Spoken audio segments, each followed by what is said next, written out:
Okay, hey guys, Anime Westvius here is going to be my review for Owari no Seraph, Chapter 85, or Seraph of the End, Chapter 85. So yeah, we start this chapter off with a really nice cover page. Kind of looks like it would be a volume cover. That's kind of how I feel.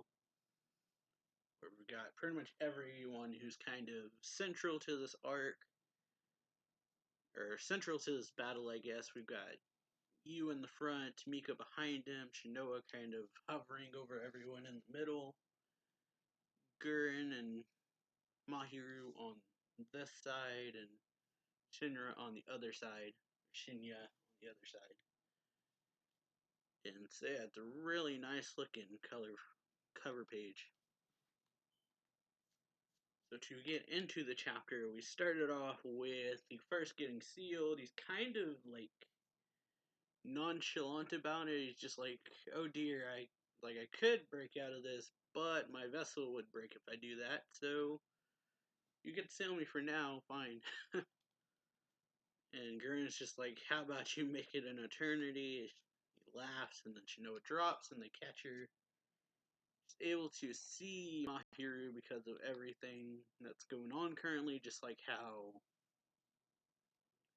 Shinya could see her in the last chapter, because Gurren's a demon now, so everyone can see Mahiru. Noya is saying, elder sister, ha, I say we just kill her and be done with it, pretty much, because that'd be like the quickest option. It's just kill Shinoa, and then the first is pretty much dealt with, essentially. Noya says, either way, this is just the beginning. We have to stay alert, take no chances. And then both Noya and Mahiru look over as pretty much Shinoa lands on her feet. She notices Gurren, says that asks how he turned into a demon, but he immediately just jumps away. And then you have Shinoa looking up, saying, Yuichiro. You have Yu yelling about these guys, saying, let me go, pretty much still. Gurren was like, are you even listening to me? I said, untie me now, dang it. And then you have Mika kind of watching from the shadows, being like, how am I going to save him from them? Trying to pretty much figure out how to do this, essentially. And then out of nowhere, Gurren just flies through and kills them as they're yelling about how they have to get the demon and Michael's sword to Shinjuku. So yeah, Gurren just immediately shows up and kills both of them, and then Yu is like, aha, Gurren, and then Mika is obviously like him. You have someone cruel running, saying bad, pretty much, about how this is really bad if they meet each other first, and then we go into a really brief flashback. So we go back to ancient Greece, the Dark Ages. So we have Noya, Ashura, and Cruel. Noya is like, huh, is in this like casket, like it's a glass casket, which is weird, or like a glass casing. Have Michaela. So they're like, so this is the corpse of Michaela, what all of us were meant to become but failed to. And then a baby Yu, or kid, like a toddler essentially version of Yu, walks in and sees them, and this chapter is called the guinea pigs gather. So you have the time being the Dark Ages, you have Ashura, Cruel, Noya, Michaela, and Yu. It's like child version of Yu at the very least. Walks up, grabs Ashura's shirt, and is like, hey, Ashura. Or hey, Ashura. And this kid Yu is like, what's that? What you looking at? Huh? Tell me. And so Noya looks over, Ashura looks at the kid Yu, and then looks kind of surprised. And he's just like, now, Yu, patting him on the head. And then Sigamaru told them all pretty much they're not allowed in here. But the kid Yu is like, but everybody else is here, so does that mean that something interesting in here? Or does that mean there's something interesting in here? And then kid Yu is like, well, what's in here? Is it something interesting? A new toy, maybe? A new fun toy? And then, yeah, Noya's just like a fun toy, huh? You could say that. And then, yeah, Krill is like, Noya, and then she's like, what? And then Krill comes over and says, hey, you, that we all came in here is a secret, okay? Can you keep a secret? And then he was like, oh, yeah, I can. Then Krill's like, really? And he's like, yeah, what's the secret? And then Krill's just like, how do I explain this to him? And then she just turns around and says, now what do we do? You saw us in here. And Noya's like, yeah, so our secret is still safe. And then Krill says, what now? Noya says, just watch, picks him up and puts him on the little casket or casing so he can see what's in it. And he's like, oh, what's this? Can I see? And then Noya's like, yeah, take a good look. And it says, wow, what a pretty girl. And then, yeah, Noya, like, picks her hand up like that and says, I know, right? And then immediately knocks Yu's head off, or knocks this kid Yu's head off as Ashera and Crueler Young stop and don't, and then just really quickly just knocks his head off, and then he goes like boom, he like explodes into a bunch of dust or powder, and looks like doing something with it, or like I don't know how to explain it. You see her like kind of lifting it up. It looks like, or like making it disappear or something. And so yeah, then Asher runs over like, "What did you do that for?" And then Noya just says, "Hey now," or "Hey, how about some gratitude, huh? I just saved us." And then she brings up a fact that's been kind of, I guess, hinted towards, being that Noya says, I mean, none of us are supposed to come in here, right? And then Ashera says, well. And then Noya says, and dozens of new Yus will be created anyway. He'll never notice if we break one or two of them. And so, yeah, then we see all these, like, kind of chamber things lined up. I don't know what you call them, but you see them a lot in, like, sci-fi kind of stuff where they have, like, homunculus and stuff inside of them sometimes, or that's usually where I know them from. Then Noya says, besides, forget him. We came here for a reason. We need to figure out what we're going to do about him, Michaela. So yeah, then just in this flashback, it says thousands of years later, the present day. And then we have the current Mika seeing Gurren in his current demonoid type form, and he's thinking, like, what's the correct choice here? Like, what course of action is correct here?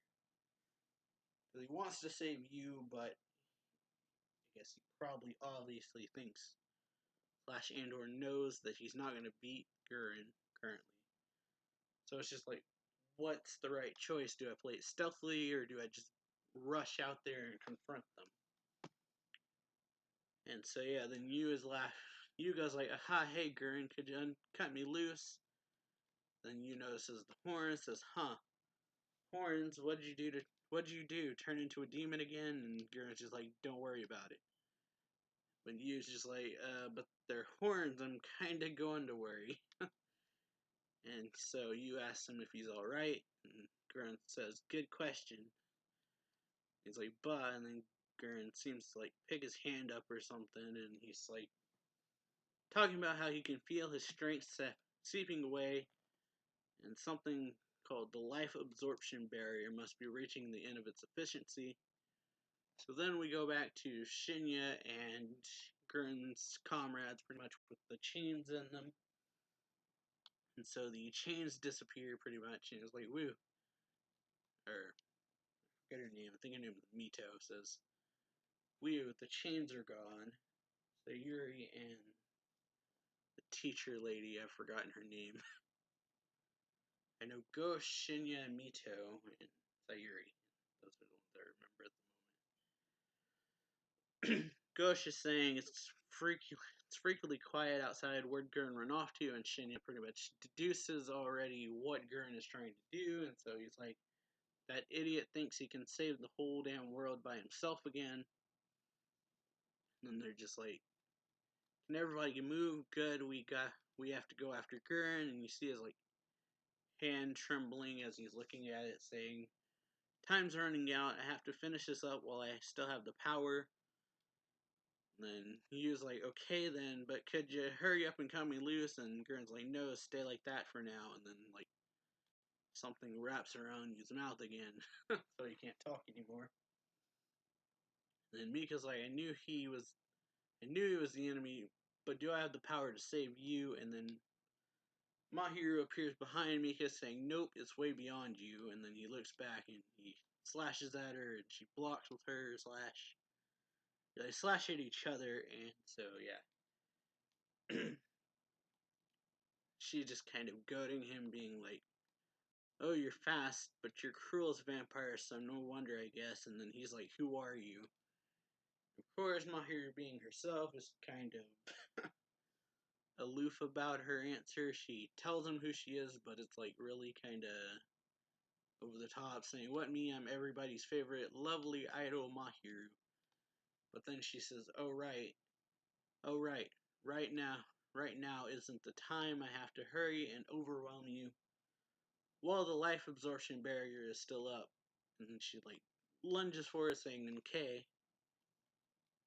And so yeah, they start fighting. She like slashes at him, but Mika's like, too slow. I can beat her. And he goes to slash at her. She's like, uh-oh. And then she throws something at him. It's a piece of paper or like a shikigami kind of thing. And Mika's like, damn. And so yeah, she comes around from the other side, says, got you now, or got you, you lose, bye bye. She's like slashing for his head. She aims at his neck pretty much, but he's able to dodge. So she's like, oh, you didn't lose? Boy, you really are fast, but you know, or but you lack skill. Or, but you know you lack skill, and she causes the shikigami to explode.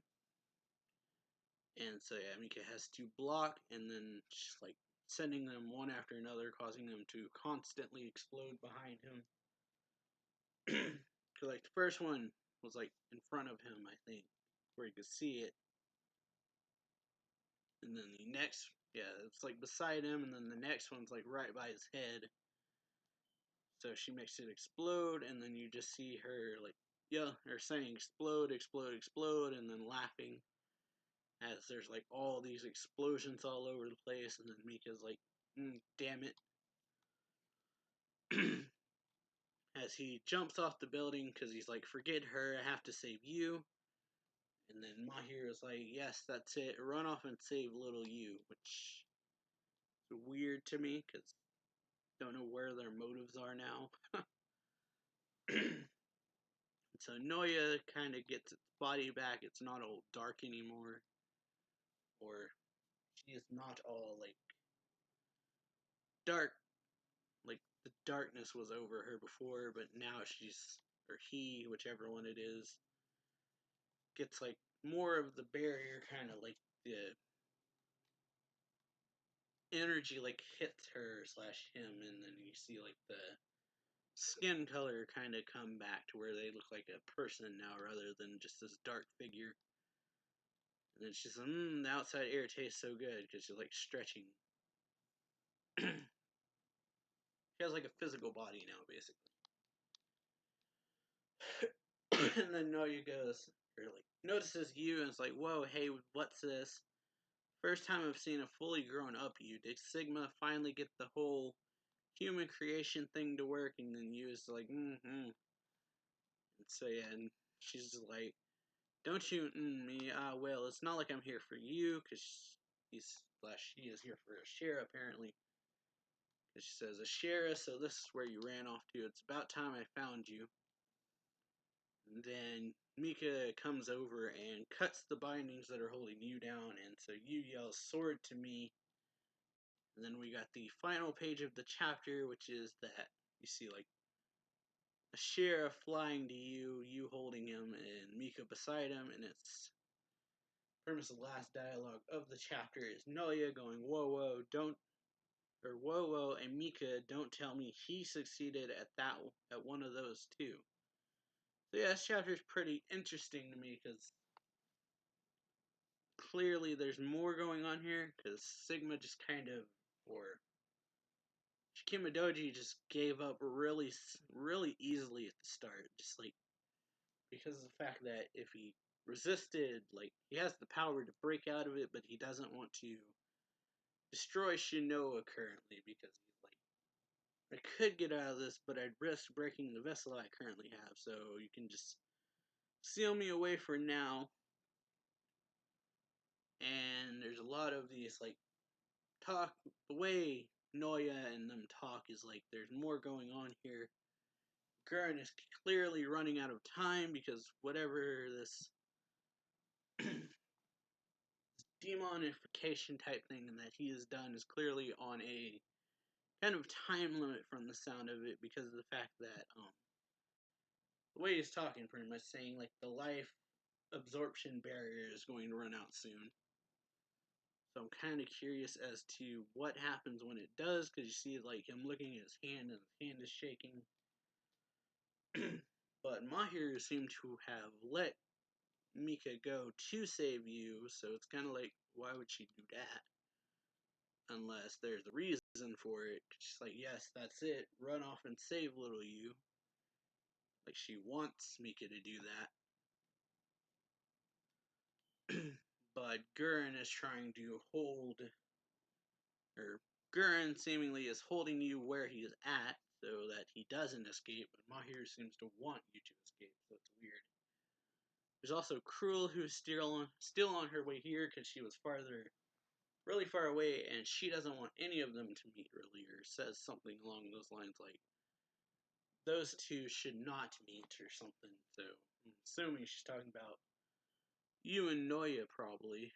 So essentially all of the subjects, or the guinea pigs, like in this chapter title, pretty much are all now in the same place, being Noya, Cruel, you, and Mika, and Ashera, because Ashera's in the sword, so now they're all of them are now in the same general area, it seems. But, yeah, that's all I got for this one, so hope you all enjoyed this video, or this review. If you did, then be sure to leave a like on the video, comment down below, subscribe, share it. There's links down below to Streamlabs, Twitter, Twitch, Discord, Patreon, all that stuff down in the comment section and description. Hope you all enjoyed. And yeah, make sure to comment on this video what your thoughts on the chapter were, and subscribe, and I will see y'all next time. So yeah, later.